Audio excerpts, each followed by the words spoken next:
وہ جشن کے سما میں ہیں، عید کی سی رونق ہے ان کے گھروں میں، اور تشکر کا روزہ رکھے ہوئے ہیں۔ آپ کو تجسس ہوا، اس سے پوچھا کہ کیا وجہ ہے؟ انہوں نے کہا جی کہ آج کا دن یہودی سمجھتے ہیں کہ حضرت موسیٰ کی قوم کو فرعون سے آزادی ملی تھی، نجات ملی تھی، تو صدیوں سے ہم لوگ اس روز روزہ رکھ کے اللہ کا شکر ادا کرتے ہیں اور پھر مسرت اور خوشی کا اظہار بھی کرتے ہیں۔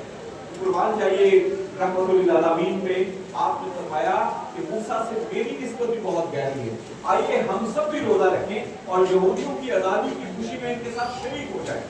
تو آزادی پر دوسرے کو مبارک دینا، آزادی میں شریک ہونا، آزادی کی قدر کرنا ہمارے رسول رحمت کی سنت میں سے ایک ہے، اور اس لیے میں آپ سب کو مبارکباد پیش کرتا ہوں اور سمجھتا ہوں کہ اس کی جزائے خیر آپ سب کو ضرور ملے گی کہ آپ بھی آج میرے رسول کی سنت کی پیروی میں جشن آزادی کی محفل میں موجود ہیں۔ تو آپ سب کو بہت مبارکباد، اللہ آپ کی اس حاضری کو قبول فرمائے۔ ہم نے دیکھا اور ہمارے محفل کی اگلے حصے میں جو بزرگ تشریف فرما ہیں مجھ سے بہت بہتر جانتے ہیں، وہ ان میں سے بہت سارے چشمدید گواہ بھی ہیں اور بہت سال میں اپنی سے پہلی دستوں سے سن رکھی ہے اس آزادی کی داستان۔ ہمیں علم ہے کہ ہم نے آزادی ہندوستان سے حاصل نہیں کی، ہم نے ہندوؤں سے آزادی حاصل نہیں کی ہے۔ ہم جب آزادی کا جشن مناتے ہیں تو ہمیں ہندوستان کی طرف بہت غصہ آنا شروع ہو جاتا ہے اور ہم ہندوؤں کو بہت کوستے ہیں۔ ہم نے آزادی انگریزوں سے حاصل کی، اس وقت بر صغیر پر ہندوؤں پر بھی اور ہم پر بھی حکمرانی انگریزوں کی تھی، لیکن مسلمانوں کا انگریز کے جانے سے پہلے ہندوستان میں ہندوؤں کے ساتھ نہ رہنے کا جو فیصلہ تھا اس میں بہت بڑی وجہ سماجی اور طبقاتی تقسیم تھی۔ قائد اعظم محمد علی جناح نے بہت خوبصورت بات کہی تھی کہ پاکستان اس دن وجود میں آ گیا تھا جب بر صغیر میں پہلے شخص نے کلمہ پڑھ لیا، جب اس نے اسلام قبول کیا۔ ہمیں شاید آج ہم بہت فراموش کر چکے ہیں، اس لیے شاید احساس نہیں ہوگا کہ کلمہ پڑھنا چند الفاظ کی زبان سے ادائیگی کا نام نہیں ہے۔ کلمہ پڑھنے کا مطلب ایک عقیدے کو، ایک نظریے کو، ایک مذہب کو اور ایک لائف سٹائل کو ماننے کا ہے۔ کلمہ پڑھنے کا مطلب ہے کہ کلمہ جس کا پہلا لفظ لا ہے، علت آباد میں ہے، بہت مشکل امتحان میں ڈالا تھا اللہ نے جب مجھ پہ یہ کلمہ نازل کیا۔ مجھے یہ نہیں کہا کہ اللہ کو مان لو، علت بہت آسان تھا۔ وہ جب مکہ میں اس بات کا اعلان ہو رہا تھا تو سینکڑوں خداؤں کو تو پہلے ہی لوگ مانتے تھے۔ لا کا مطلب ہوتا ہے کہ پہلے تمام معبودوں کو جن کو تم مانتے ہو، بڑا مانتے ہو، پہلے ان کا انکار کرنا کی جرات پیدا کرو۔ تم انکار کر دو کہ کوئی اللہ نہیں ہے۔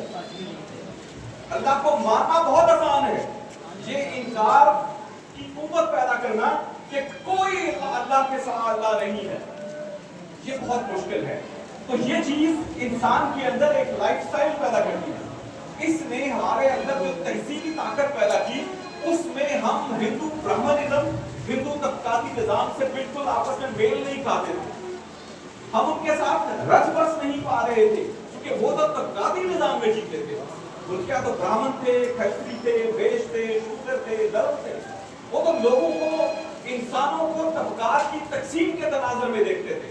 مسلمان کے لیے اللہ کے حضور جو جتنا متقی ہے اتنا ہی مکرم ہے، اتنا ہی بہتر ہے، اتنا ہی قریب ہے اللہ سے۔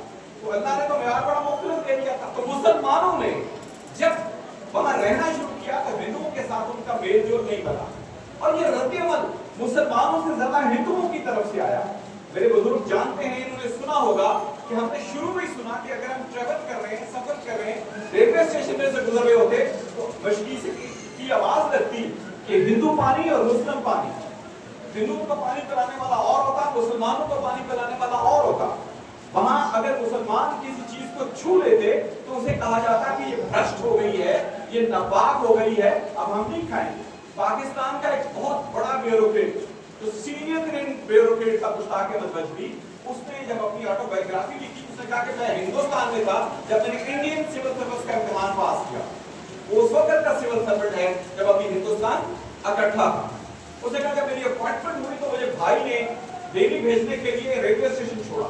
जब मैं रेलवे स्टेशन आया, टिकट लिया और ट्रेन चलने वाली थी, मैं डब्बे के अंदर घुसा तो मैंने देखा सीट कोई नहीं है, रश बहुत है।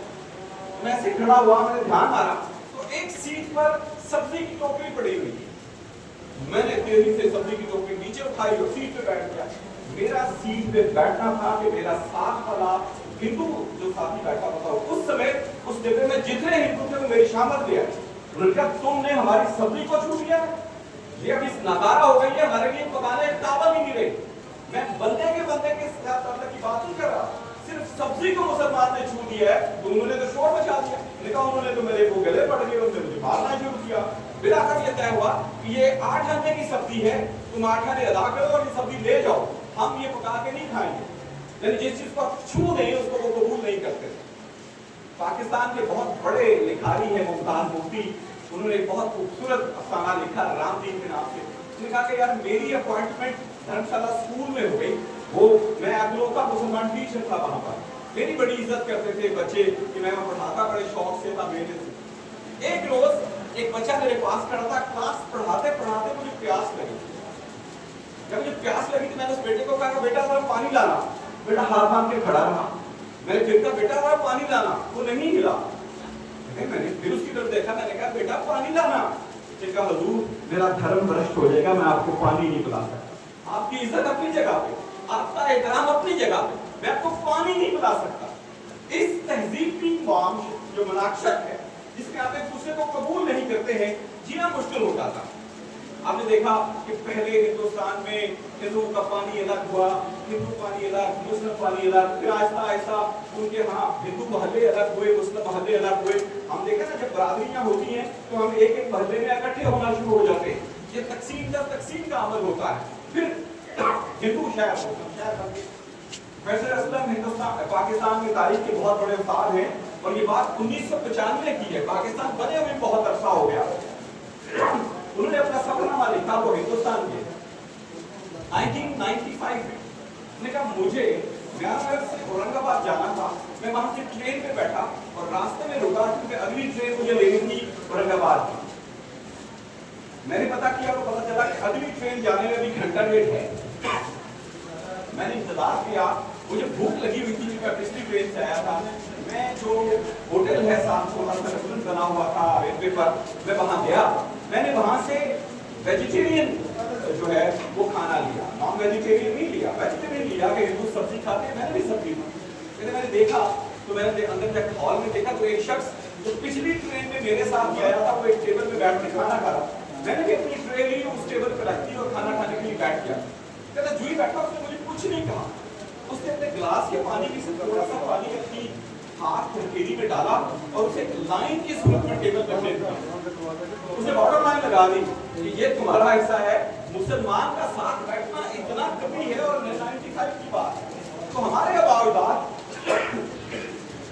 हिंदुओं के किसी तासब में उनके साथ रहते थे जिसमें रहना मुश्किल हो जाता है। जब हम इकट्ठे रह रहे हों, आपका अस्पताल और हो, मेरा अस्पताल और हो, आपकी कचहरी और हो, मेरी कचहरी और हो, आपका खाना और हो, मेरा खाना और हो, आपका पानी और हो, मेरा पानी और हो, तो रहना मुश्किल हो जाता है। और उसका नतीजा यही निकलना था कि बिलाखिर मुसलमानों ने आहिस्ता आहिस्ता अलहदगी का मुतालबा करना शुरू कर दिया। इसी अनासर की बुनियाद पे हमने 30 में इलामा इकबाल ने फतवा इलाहाबाद में ये मुसम्मत पेश किया और फिर जो है 1940 की करारदाद में हमने एक अलहदा रियासत का मुतालबा। उसके बावजूद हमने अलहदा रियासत का मुतालबा किया। एक तारीखी बहस है। कायदे आज़म हिंदुस्तान की तकसीम नहीं, हिंदुस्तान में मुसलमानों के हुकूक का तहफ़्फ़ुज़ चाहते थे, लेकिन फिलहाल 1947 में पाकिस्तान बन गया। बड़ी कदर की बात है।